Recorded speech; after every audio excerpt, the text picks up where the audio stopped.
नमस्कार। एन भारत के साथ मैं हूं टीएन मनीष। मरुधरा के महाकुंभ यानी राजस्थान के विधानसभा चुनाव को लेकर एन भारत की चुनाव एक्सप्रेस लगातार राजस्थान के अलग अलग विधानसभा इलाकों से गुजर रही है। इसी कड़ी में हम बसेड़ी विधानसभा में हैं। भारतीय जनता पार्टी ने सुखराम कोहली जी पर इस बार भरोसा जताया है। पहले भी एक बार आप विधायकी का नेतृत्व यहाँ पर कर चुके हैं। कोहली जी, किस तरह के मुद्दे हैं? चुनौती तो बहुत रहती चुनाव में। देखो, ये बसेड़ी विधानसभा है, ये बहुत ही पिछड़ा हुआ इलाका है। आप जानते हैं कि राजस्थान जो एक मरुधरा जिसके नाम से जानते हैं, इसके साथ साथ इसमें धौलपुर है, तो सबसे पिछड़ा हुआ जिलों में शामिल किया है। तो उसमें भी बसेड़ी विधानसभा है वो, और अत्यंत पिछड़ी हुई विधानसभा है। यहाँ के मुद्दे तमाम हैं।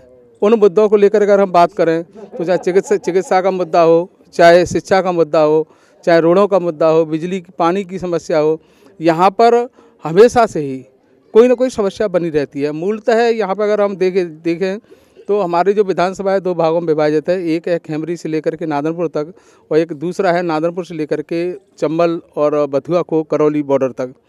ये दोनों क्षेत्रों की अलग अलग सिचुएशन है। एक में प्लेन एरिया है, दूसरा पहाड़ी एरिया है। और हमारे यहाँ के जो जनसंख्या है उसका अधिकांश जो क्षेत्र है वो पत्थर व्यवसाय से जुड़ा हुआ है। आपकी नॉलेज के लिए बता दूं, जिस समय बहुत पहले ये दिल्ली का लाल किला बना, तमाम सारी ऐतिहासिक इमारतें बनी, उनके लिए पत्थर की सप्लाई हमारे इस धौलपुर से और पहाड़पुर से होती थी। परंतु अब वो ही पत्थर व्यवसाय आज खून के आंसू रो रहा है। गवर्नमेंट की जो कांग्रेस सरकार है उसकी दूसरी नीतियों के कारण जो गैंगसा यूनिट्स हैं वो बंद होने के कगार पर हैं। हम ये चाहते हैं कि जो हमारी मूल जो रोजगार का सृजन का साधन है पत्थर व्यवसाय, उसको संरक्षित करना, और जो वन विभाग, माइंस डिपार्टमेंट जिस तरह से मनमानी करके इस पत्थर व्यवसाय को डुबोने में लगा हुआ है वो मनमानी रुकी जाए। पुलिस डिपार्टमेंट जिस तरह से उनको पत्थर व्यवसायी को प्रताड़ित करता है वो रोका जाए। और पत्थर जो खाने हैं दो तरह की चल रही हैं, लीगल और इलीगल। तो जो जहाँ पर पत्थर है वहाँ पर लीगल उनको पट्टे दे करके इस खनन व्यवसाय को प्रोत्साहित किया जाए। ये मूलतः अपना है। दूसरा क्या है कि जो हमारा पूरा चंबल यहाँ से गुजरती है, चंबल हमारे लिए लाइफलाइन की तरह है, क्योंकि यहाँ का जो चंबल रहता है वो हमारे बहुत दूर दूर तक सप्लाई होता है।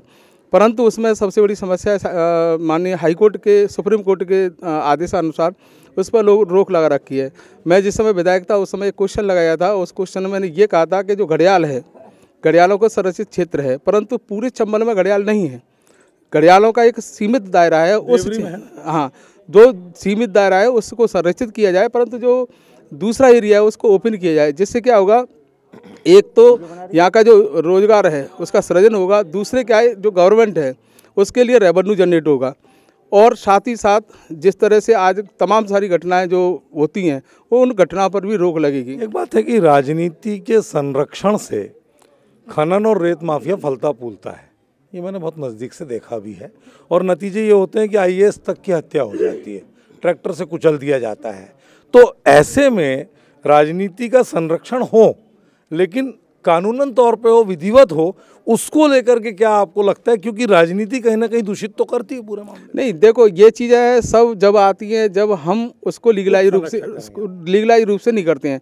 जब हम लीगलाइज रूप से उनके पट्टे जारी कर देंगे तो न तो राजनीतिक संरक्षण की वहाँ पे किसी तरह की शिकायत आएगी, न प्रशासनिक संरक्षण की शिकायत आएगी। जब उनको लीगल पट्टे हम जारी करेंगे तो उससे गवर्नमेंट के लिए रेवेन्यू जनरेट होगा, साथ ही साथ रोजगार भी जनरेट होंगे, और साथ ही साथ जो ये तमाम सारी जो जिस तरह से आपने बताया है ये घटनाओं पर भी प्रतिबंध लगेगा। अच्छा, पानी को लेकर भी एक बात आती है कि राजघाट आधा राजस्थान में है, आधा मध्य प्रदेश में है। ऐसा भी रहा कि एमपी और राजस्थान में बीजेपी की भी सरकार एक साथ रही, तब भी पानी को लेकर लड़ाई रही, रार रही। तो पानी को लेकर क्या लगता है? क्योंकि राजस्थान तो वैसे ही मरुभूमि है, पानी की दिक्कत तो रहती है। देखो, पानी की दिक्कत तो निश्चित रूप से अपने राजस्थान में सब जगह है, और धौलपुर में भी अधिकांश क्षेत्रों में पानी की दिक्कत है। परंतु जिस समय से अगर आप देखें कि जो सेंट्रल गवर्नमेंट को जो लेटर लिखा गया, जो जल संधि के रूप में लिखा गया था, मध्य प्रदेश सरकार ने उसे पहले ही दे दिया। परंतु राजस्थान की गहलोत सरकार ने उसमें जो हमारी ईआरसीपी है, अगर ईआरसीपी यहाँ पे होती तो निश्चित रूप से हमारे 13 जिले हैं जो राजस्थान के, उन 13 जिलों में पानी के पीने की और पेयजल की सप्लाई हो सकती थी। परंतु गहलोत साहब की दुर्नीतियों के कारण आज वो लेटर और संधि पर किसी तरह का कोई कार्रवाई नहीं हुई, और उसका ठीकरा जिस तरह से केंद्र सरकार के ऊपर फोड़ते हैं वो गलत है। और अगर समय रहते राज्य सरकार अपने काम को कर देती तो आज ये पानी की समस्या का समाधान हो जाता। अच्छा, जातीय आधार पे अपने यहाँ राजनीति होती है, जो दुर्भाग्य है अंचल का। आज से नहीं, क्योंकि चंबल से लगा इलाका है ये।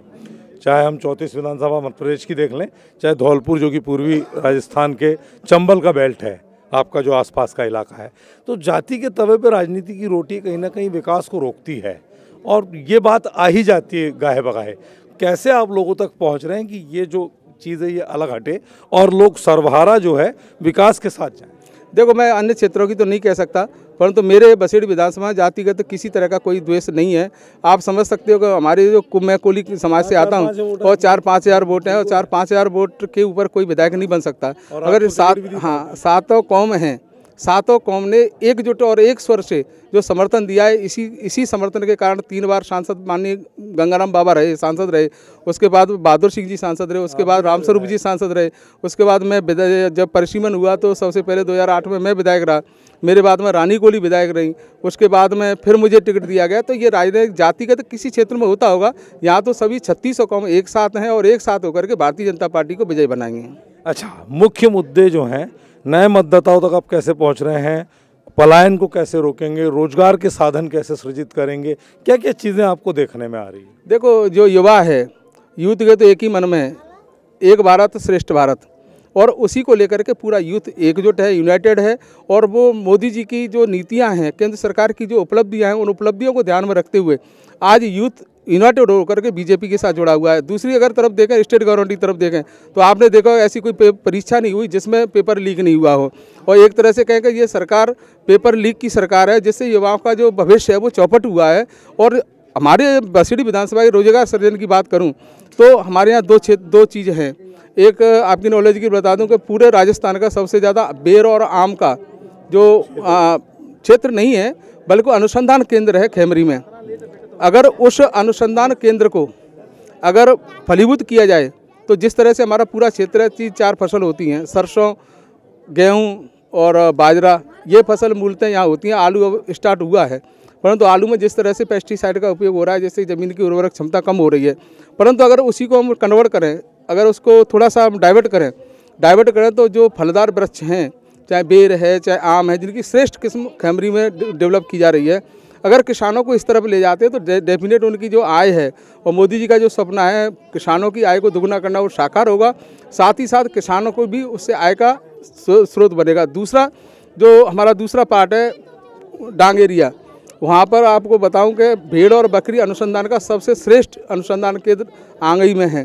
अगर वहाँ पर इन बकरी और भेड़ को अगर नीतिगत रूप से देखा जाए तो किसान जो हैं, किसानों को जिस तरह से रोजगार का धीरे धीरे घट रहे हैं रोजगार, अगर उस रोजगार को बढ़ाना है तो क्यों नहीं प्रत्येक किसान को, जिस तरह से माननीय मोदी जी ने अपने मैनिफेस्टो, मोदी जी के नेतृत्व में राजस्थान सरकार ने ये मैनिफेस्टो में लिखा है कि किसानों को 12,000 रुपये किए हैं, सिलेंडर 450 का किया है। इसी तरह से सब्सिडी दे करके प्रत्येक किसान को अगर 4 या 5 बकरी या भेड़ उनको दिया जाए तो उनके लिए रोजगार का भी सृजन होगा, और फिर बाहर जो यूथ है जो पलायन कर रहा है वो पलायन भी रुकेगा और रोजगार। एक आखिरी सवाल कि राजस्थान का जो जनता का जो मिजाज है, जो स्वभाव है, वो एक बार भाजपा और एक बार कांग्रेस, मतलब वो रोटी को पलटती है, जलने नहीं देती।